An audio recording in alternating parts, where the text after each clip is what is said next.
Assalamu alaikum. Welcome to चलो English बोले. I'm here back with another video और आज की वीडियो है बहुत खास बिकॉज ये इस टॉपिक के ऊपर हम बात करने वाले हैं आज जिसके ऊपर मुझे बहुत सारे क्वेश्चंस आ रहे हैं इन हर English speaking community as well. उसके अलावा पर्सनल डीएम्स भी आ रहे हैं कि जी आप हमें ये बताएं बच्चों से हम क्या छोटे छोटे सेंटेंसेस इंग्लिश में बोल सकते हैं रेगुलर बेसिस पे.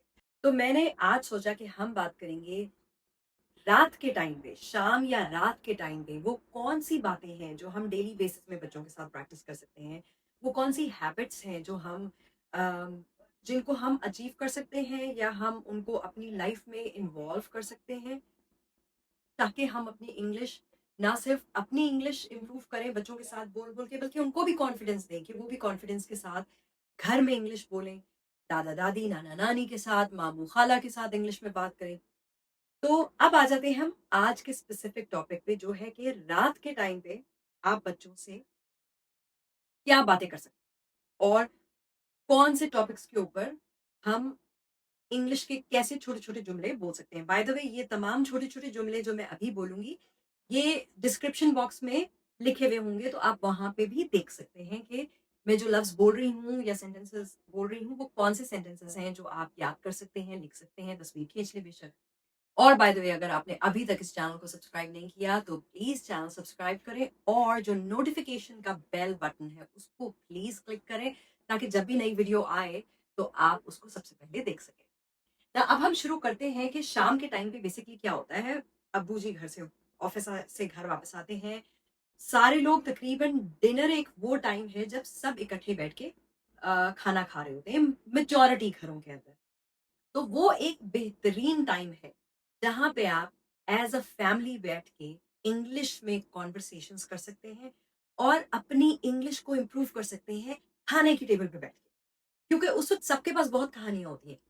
एक तो इसका सबसे बड़ा फायदा ये होता है कि आपका एज अ फैमिली बॉन्ड बहुत स्ट्रांग होता है. घर में अगर कोई बड़े हैं, दादा दादी नाना नानी हैं, या ये एक बेहतरीन टाइम है कि हम एक दूसरे से बैठ के बॉन्ड करें, एंगेज करें और थोड़ा-थोड़ा English as a family practice करें.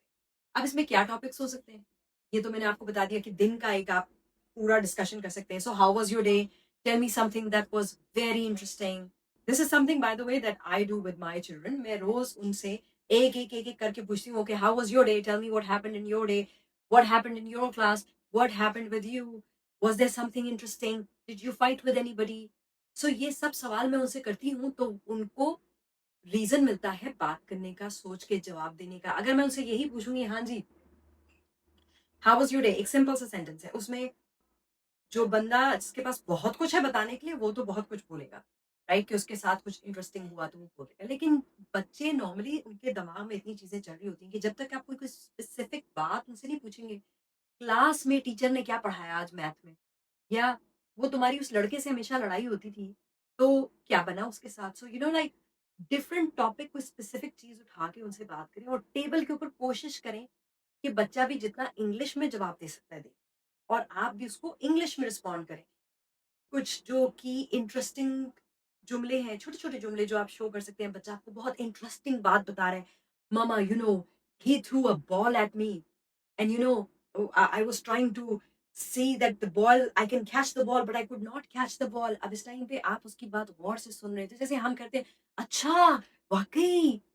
तो उसमें अब आप इंग्लिश में भी इसी तरीके से इंटरेस्ट शो कर सकते हैं. Really, are you kidding me? No way. You know अब आप वो आपको बात बता रहा है और आप इंग्लिश में अपने एक्सप्रेशंस दे रहे हैं, अपने एक्सप्रेशंस का इजहार कर रहे हैं, राइट? तो इसकी प्रैक्टिस करना शुरू करें डिनर टेबल के ऊपर सबसे पहले. कोई भी टॉपिक हो गया, अगर दिन के डेली बेसिस डिस्कशंस हो गई हैं खत्म, अब कुछ और समझ नहीं आ रहा, तो एक चीज हम और करते हैं कि हम कभी कभार कोई ना कोई टॉपिक उठा लेते हैं.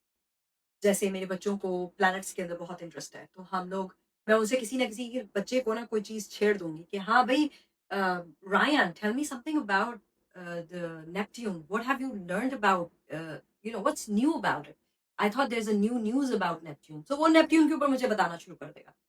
छोटा बेटा है, उसको सुनामीज एंड थंडरस्टॉर्म्स का बड़ा शौक है, इंटरेस्ट होता है. तो I will just tell him, you know what, I just heard that in Philippines they have announced there is a tsunami warning now. अब उसका इंटरेस्ट है तो वो फटाफट वहां से बात शुरू करेगा सुनामी के ऊपर। अब अगर वो उर्दू में भी बोल रहा है तो मैं उसको कहूँगी, why don't you try a little bit, tell me in English, explain to me in English, right? तो इस तरह डिफरेंट टॉपिक्स के ऊपर आप लोग प्रैक्टिस कर सकते हैं as a family to discuss and to speak in English. ठीक है? इसके बाद अगली चीज हो जाती है कि जब खाना वाना हो गया तो अब बच्चों को ये एक तरबियत के लिहाज से भी चीज है कि आप अपने बच्चों को इन्वॉल्व करें किचन के अंदर। बर्तन उठाओ, लेके जाओ, बर्तनों को धोने की ड्यूटी लगा दें। मेरे माशाल्लाह 2 बेटे हैं, अ, दोनों की ड्यूटियाँ लगती हैं। They have to do the dishes. So sometimes I'm telling Ryan, "Ryan, it's your dishwashing duty." So then he goes and he washes the dishes. कभी-कभी छोटे की ड्यूटी होती है कि "You have to do the vacuum. Come on, vacuum the house please. Vacuum the dinner dining room." तो वो vacuum लगाता है। तो ये छोटे-छोटे हम इनमें भी इंग्लिश के जुमले बोल सकते हैं। फिर आ जाता है बेड टाइम रूटीन। कि अब बेड टाइम हो गया है, जो कि हर घर में होता है, तो उस टाइम पे वो कौन-सी चीज़ें हैं जो हम कर सकते हैं? सबसे पहले तो एक अनाउंसमेंट माँओं ने लगानी होती है, चलो जी सोने का टाइम हो रहा है, चलो जी बेड टाइम हो गया, बेड टाइम हो गया। तो उसमें some of the statements you can say, come on it's time for bed guys, let's get ready for bed. Um, and then जो सीक्वेंस ऑफ इवेंट्स हैं, brush your teeth please, make sure you have used the bathrooms, have you taken a shower. अब हर घर का different routine होता है। कुछ घर में रात को सोने से पहले बच्चे शावर लेते हैं, तो अगर वो शावर ले रहे हैं तो you can just tell them, did you go take a shower? Have you taken a shower? If अगर नहीं लिया, कह रहा है नहीं लिया, तो can you please go take a shower and please be quick, it's time for bed. फिर बच्चे से पूछ लें वो आपसे आया, did you brush your teeth? नहीं किया तो फिर please go ahead and brush your teeth. तो ये छोटे-छोटे जुमले आप इंग्लिश में डेली बोलना शुरू, क्योंकि डेली बच्चों को कहना है ब्रश करो, डेली बच्चों को कहना है नहाओ। अनदर थिंग दैट मैंने अपने घर में हैबिट डाली भी है कि नहाने के फौरन बाद गीला तौलिया जाके टांगना है। द फर्स्ट थिंग आई से when I see them coming out, कमरे से बाहर आ रहे होते हैं, तो मैं सबसे पहले say, where is your wet towel? Did you put it on the rack और did you hang it? Did you hang the wet towel to dry? Right? ताकि बच्चों को ये एक आदतें हैं, जो एक हाइजीन की, एक पर्सनल ग्रूमिंग की आदतें, वो भी साथ साथ बढ़ जाए। तो ये छोटे छोटे जुमले आप इंग्लिश में बोल सकते हैं उनसे, और ये डेली बेसिस के जुमले हैं जिसमें आपकी भी प्रैक्टिस होगी डेली बोलने की। फिर आ जाता है जी रात को बिल्कुल सोने का टाइम। उस पे एक और बहुत इंपॉर्टेंट चीज आप कर सकते हैं, वो ये कि ठीक सोने से पहले जब बच्चों को बेड में लिटाते हैं, तो किसी न किसी एक बच्चे की ड्यूटी लगा दें कि भाई तुम स्टोरी बुक पढ़ो, right? Read it out loud, ऊंची आवाज में किताब पकड़ो और सबको स्टोरी सुनाओ। अब जब वो बच्चा स्टोरी रीड कर रहा है तो वो एक एक लफ्ज की प्रोनाउंसिएशन, उसको बोलने का अंदाज, हर चीज प्रैक्टिस कर रहा है। फिर उससे कहो कि भाई इस तरह बोले कि जैसे कहानी सुना रहा है, तो आवाज में उतार चढ़ाओ, ये सब चीज देखें। फिर जो बच्चा कहानी सुना रहा है उसकी तो जॉब वहां खत्म हो गई। अब आपकी जॉब है, और अगर घर में दो बच्चे और हैं तो उनको ड्यूटी लगाए, भाई तुम्हें क्या समझ आई, now you explain to me what is the story about. उसमें ये होता है कि जो बच्चों ने सुना होता है ना, वो उसको अपने लफ्जों में बयान करने की कोशिश करते हैं, और आपको भी मौका मिलता है कि आप अपनी इंग्लिश को इम्प्रूव करें, अपना ओपिनियन देने की कोशिश करें। So that's another very good activity that you can do. ये बेसिक लेवल पे तो आप ये करते हैं। उसके बाद देन कम्स अ टाइम जब आप कहते हैं कि बेटा अब आप खुद कहानी बनाओ, why don't you make up a story and tell me a story of your own. जो कि अब हमारे बच्चे करते हैं कि हम उनको डेली, रात को एक बच्चे की ड्यूटी होती है जिसका काम है उसने स्टोरी सुनानी है बाकी सबको, and it has to be a story from his imagination. तो वो अपनी इमेजिनेशन से स्टोरी बनाएगा, उसमें अपने कैरेक्टर्स होंगे। अब वो सब उसकी जो ब्रेन प्रोसेसिंग है, जो मैं बार बार बात करती हूँ कि आपने अपनी ब्रेन को ट्रेन करना है इंग्लिश में सोचने और इंग्लिश में बोलने के लिए। तो वो आप जब इमेजिन कर रहे होते हैं, साथ-साथ कहानी सोच रहे होते हैं, फिर उसको बोल रहे होते हैं, उसमें आपकी जो ब्रेन प्रोसेसिंग है इंग्लिश को बोलने की और समझने की, वो बहुत ज़्यादा तेज़ होती है। And by the way, research has come to a conclusion that रात का time is the best time. जो चीज़ आप रात को सोने से पहले पढ़ के सोएँगे या सोने से पहले लिखेंगे, वो आपके दिमाग में पक्की बैठ जाएगी। तो इसलिए that is a perfect time to practise your skills, जो कि आप चाहते हैं कि आपके दिमाग में पक्के बैठ जाए। ठीक है जी? उसके बाद सम ऑफ द स्टेटमेंट्स और sentences that you can say to wish good night to your kids, मैंने कुछ लिख के रखे हुए हैं। It's time to go to sleep, it's time for bed, good night my dear children. Now मैं मुख्तलिफ लफ्ज़ यूज़ करती हूँ। आप अपने बच्चों को चिल्ड्रन भी कह सकते हैं, आप अपने बच्चों को किड्स भी कह सकते हैं।